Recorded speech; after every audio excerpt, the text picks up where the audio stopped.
When I was young, maybe around 7 or 8 years old, I attended a friend's birthday party. Now, at this party, there were lots of boys and girls my age running around playing tag, laughing, sweating, and chugging juice boxes like there was no tomorrow. Now, I remember my friend Paige, the birthday girl, was wearing a neon pink shirt with sparkly words across the front. The words read, "I don't sweat, I sparkle." Now, this confused me, so I asked Paige what it meant, and her mom, who stood nearby, turned to us and said, "Well, honey, us girls, we don't sweat. We just have a little sparkle." So there I was, tomato-faced and sweaty from running around all afternoon, just for an adult to tell me that that wasn't what we girls were supposed to do. Boys could go around wearing t-shirts that said, "Eat, sleep, sweat, basketball," but I was limited to sparkle. Now, as I got older, I grew out of sparkle, but even after completing 3 triathlons, I still found myself deeply embarrassed by the fact that I, a girl, sweat. Now, I'm not saying that these feelings of embarrassment came from that fateful day at the birthday party, but clearly the memory stuck. But what do I know? After all, I'm just a girl, standing in front of a boy, 100 people, asking them to ignore the fact that I probably have massive pit stains, because this girl sweats. Well, I can definitively say that I left sparkle behind me. Similar themes emerged throughout my teen years and are more prevalent than ever in today's digital age. On platforms like TikTok and Instagram, slang terms that I'll refer to as girl-isms have emerged. This type of language exploded in pop culture after the introduction of terms like girl power, which you may have seen on a t-shirt or two. Other examples include run like a girl, play like a girl, I'm just a girl, I'm not like other girls, and girl boss. Now, these terms all came about as a way to empower young girls and women alike. However, the more I thought about it, the weirder I felt. A pit would form in my stomach. If these terms were meant to empower me, why did they feel so strange, so patronizing? So, like any girl my age, I took to TikTok, and I typed in various forms of girl power into the search bar. But instead of finding the answers that I was looking for, I was met with the same type of messaging that had bothered me in the first place. So I pivoted to Google, for real this time. And as it turns out, in the 90s, women had become fed up with feminist rhetoric.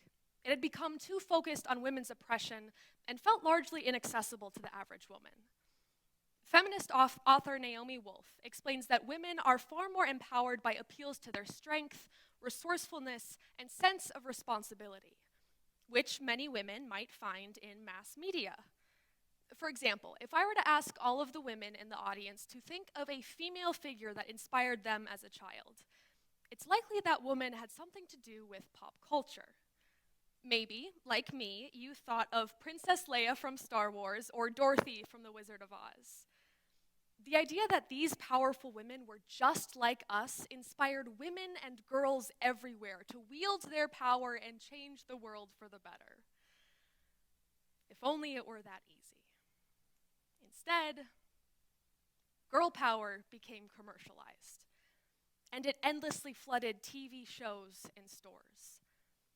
Dr. Rebecca Haynes, a children's media and culture expert from Salem State, explains that girl power readily sells products, in part because it tells people what they want to hear, that women and girls are powerful, not victims, and that because equality is within reach, there is little feminist work left to do. It is easier, and for the industry, far more profitable to inspire people to buy products than it is to organize activism. Girl power is a brand, not a revolution. Now, before I introduce the next 2 girl-isms, I'd like to do a quick poll of the audience. So please raise your hand if you've ever heard of the phrase girl dinner. Okay, yeah. And what about the term girl math? Okay, you can put your hands down. And how many of you have used one or both of these terms in conversation? Yeah, okay. So for those who don't know, girl dinner and girl math are both terms that were coined on TikTok in 2023 and have since exploded across multiple social media platforms. Now, both of these terms function similarly to girl power, but stand out because of one key difference. Unlike girl power, girl dinner and girl math were created by women close to my age. Additionally, their only agenda, at least at first, was relatability. Both terms took a common female experience and gave it a cute, accessible nickname. Take girl dinner, for example. This term was originally created by TikTok user Olivia Marr. She begins her video by showing her meal for that evening, which she dubs girl dinner, that consists of a hodgepodge of foods. Her girl dinner includes a glass of red wine, 2 slices of bread with butter, a few pickles, a wedge of cheese, and a bowl of red grapes. Now, maybe Mar was at the end of her grocery cycle or just didn't feel like cooking that night. I mean, we've all been there, right? But regardless, Mar's girl dinner was not nutritionally sufficient. Now, I do genuinely believe that Mar had good intentions for the video, and she even stated in a subsequent TikTok that she wanted to spread joy. But nonetheless, girl dinner devolved, and it quickly plummeted right into eating disorder culture. Now, when I was doing research on TikTok in preparation for this talk, I came across a particular girl dinner video that shocked me. This girl dinner consisted of 5 strawberries, 2 hard-boiled eggs, and a singular cheese stick.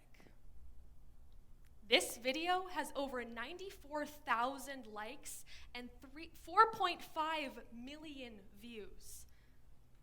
The hashtag girl dinner has been used in over 300,000 videos on TikTok, which makes you wonder, how many of these videos look like this one?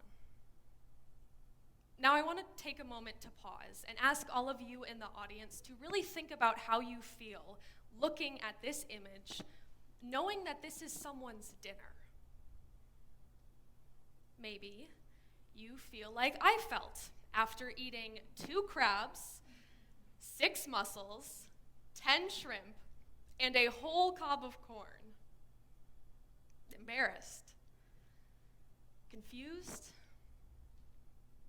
competitive, even. So why does a seemingly innocuous video by someone that we don't even know invoke these sorts of emotions? A group of researchers from the University of Vigo in Spain explains that we may feel this way due to a few different factors. First, negative body image is highly prevalent amongst young women, as the National Institute of Health estimates that around 67% of young women aged 16 to 18 feel moderately concerned about their body image. Second, regular usage and exposure to social media has been shown to generate negative body image issues and can lead to the development of eating disorders. Additionally, these researchers stress that social media features real people, not fictional images or characters, thus increasing what is known as peer-to-peer competition, which is exactly what it sounds like, except in this situation, the competition is over food. Videos that contain this type of messaging are powerful. Eating disorder culture is like a virus. It is constantly mutating and evolving to fit current cultural contexts. Clearly, it's gotten past our cultural immune system, so to speak. Now, earlier I mentioned how many of these girlisms center around common female experiences. Feeling as though we are bad at math is perhaps one of the most common experiences of young school-aged women. UNICEF Executive Director Catherine Russell explains that girls have an equal ability to learn mathematics as boys. What they lack is an equal opportunity to acquire these critical skills. A 2022 report by UNICEF notes that, on average, boys have up to 1.3 times the odds of obtaining mathematics skills than girls. The report notes that this has been shown to significantly decrease girls' self-confidence and can set them up for failure. This is where girl math comes into play. Now, I know it's a Saturday and all of us are very glad to not be in class, but I'd like to take us through a quick math lesson because girl math is easier understood in practice. Don't worry though, because it's just girl math. Picture this. You purchase an article of clothing for $40, but you later return the item. While you technically get your original $40 back, girl math says you get free money, which you can instantly spend anywhere guilt-free. Or maybe later, you purchase a cup of coffee for $5, but you pay in cash. Under the mathematical theory of girl math, this cup of coffee cost you nothing, because cash isn't real money. Jadrian Wooten, a professor of economics at Virginia Tech, explains that these concepts are not silly, nor are they new.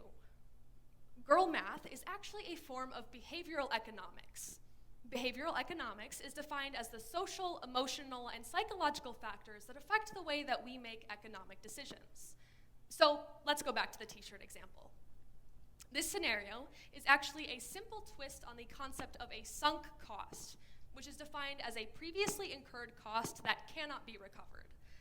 Instead, the money that you get back from returning this shirt is simply reinvested into other areas, so you aren't technically recovering that cost. Paying for something in cash, like the $5 cup of coffee, feels dramatically different than paying for something with a debit card because of what is known as the pain of payment. As humans, we are relatively risk-averse, and we like to avoid losses whenever possible. That is why a $5 bill floating aimlessly around in your wallet feels dramatically different than the numbers in your bank account. Essentially, girl math is real. It just needs the right label. So why are these terms so pervasive? Shauna Pomerantz, a child and youth studies expert at Brock University, explains that the girl is one of the most talked about social categories in North America. And rather than expanding the definitions of what a girl can be, this discourse limits possibilities and traps girls into a constant state of being too something or not something enough. Think categories like nice and mean, smart and dumb, fat and skinny, pretty and ugly. I mean, the list goes on forever. Being a girl is impossible. So why do we keep slapping the girl label onto everyday normal activities? The only logical conclusion that I can come to is that these terms create some sort of a connection. And connection is valuable. But at what point do these terms cross the line into commodity, blatant stereotyping, and eating disorder culture? Language shapes perception. Perception shapes reality.